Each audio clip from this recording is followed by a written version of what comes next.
warahmatullahi wabarakatuh. Saya Nila Trisnawati SPD, calon guru penggerak angkatan 6 SMA Islam Al-Azhar Bumi Serpong Damai, akan menjelaskan koneksi antar materi modul 11 dan 12, refleksi.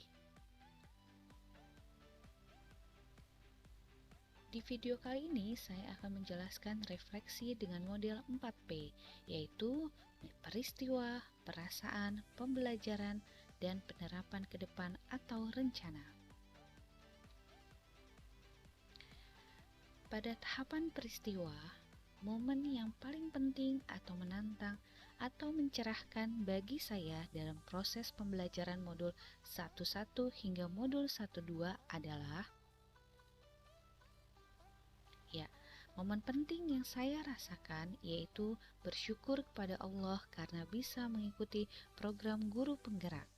Kemudian, saya belajar banyak hal dari fasilitator, pengajar praktik, rekan sesama guru calon penggerak, dan lain-lainnya.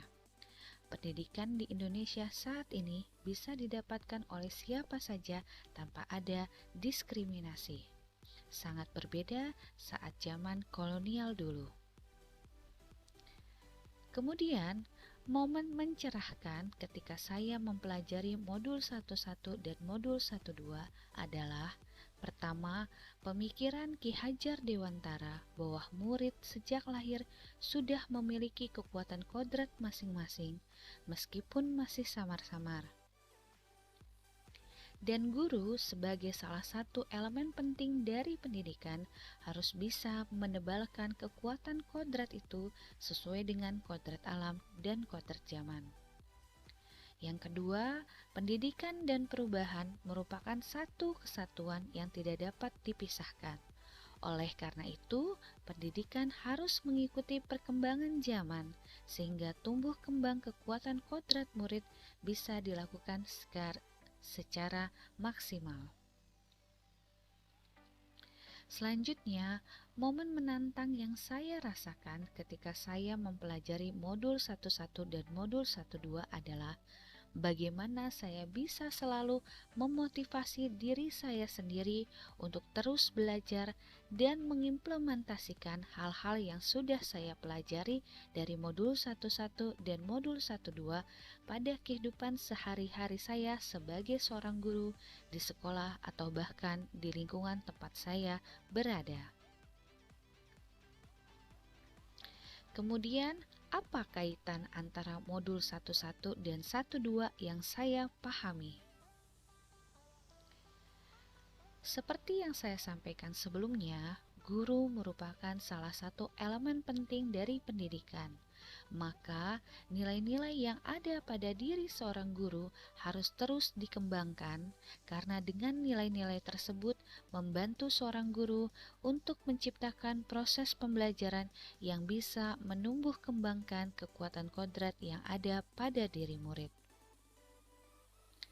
Nilai-nilai yang harus ada pada diri seorang guru yaitu berpihak pada murid, di mana guru mengutamakan kepentingan murid, apa yang murid butuhkan untuk menumbuh kembangkan kekuatan kodratnya, bagaimana menciptakan suasana belajar dan proses pembelajaran menjadi lebih baik.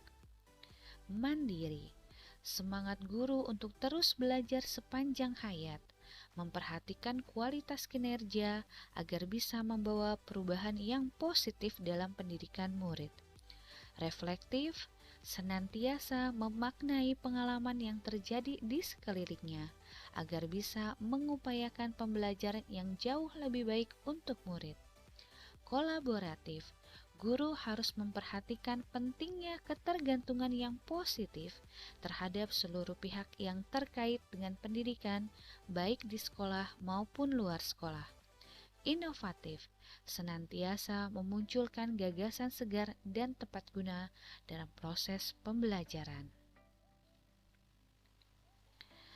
Kemudian, agar bisa mengimplementasikan pemikiran Ki Hajar Dewantara tentang menebalkan kekuatan kodrat murid, menciptakan pembelajaran yang menyenangkan, dan memerdekakan murid, berpihak pada murid, maka nilai-nilai dan peran seorang guru harus berjalan beriringan dan selaras, sehingga tercipta generasi yang mumpuni dan mampu berkembang dalam kehidupan bermasyarakat.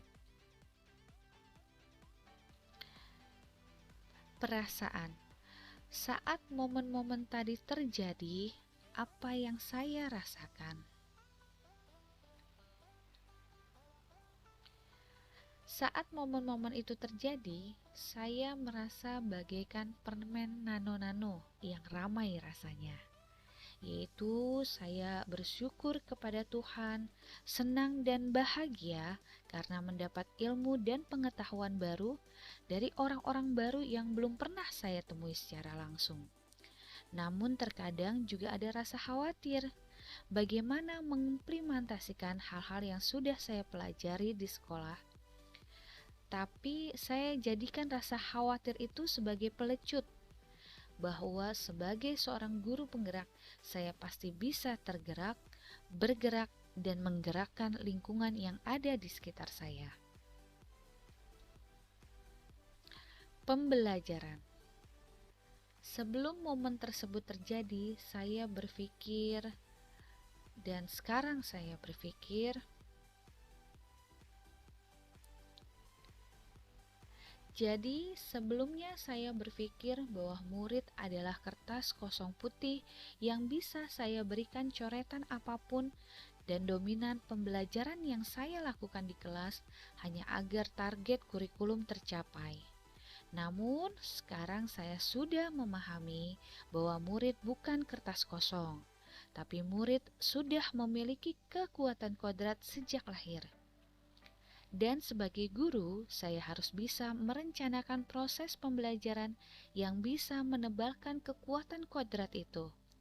Dan penting untuk menyajikan momen yang memungkinkan anak belajar mengelola yang tergerak dalam diri mereka melalui keteladanan serta pembiasaan yang konsisten dan sistematik. Penerapan ke depan. Apa pengembangan diri yang sederhana, konkret, dan rutin yang dapat saya lakukan sendiri dari sekarang untuk membantu menguatkan nilai-nilai dan peran saya sebagai guru penggerak? Pertama, saya tetap konsisten melakukan atau melanjutkan hal-hal baik yang sudah saya lakukan, yaitu mengikuti pendidikan atau pelatihan secara mandiri, baik secara offline maupun online. Kedua, melakukan kolaborasi dengan rekan sesama guru mata pelajaran maupun sivitas akademika guna menciptakan proses pembelajaran yang berpihak pada murid. Ketiga, menggunakan metode atau media yang menyenangkan dalam proses pembelajaran. Itulah refleksi dengan model 4P pada koneksi antar materi yang bisa saya sampaikan. Semoga koneksi antar materi ini bermanfaat untuk kita semua. Terima kasih. Assalamualaikum warahmatullahi wabarakatuh.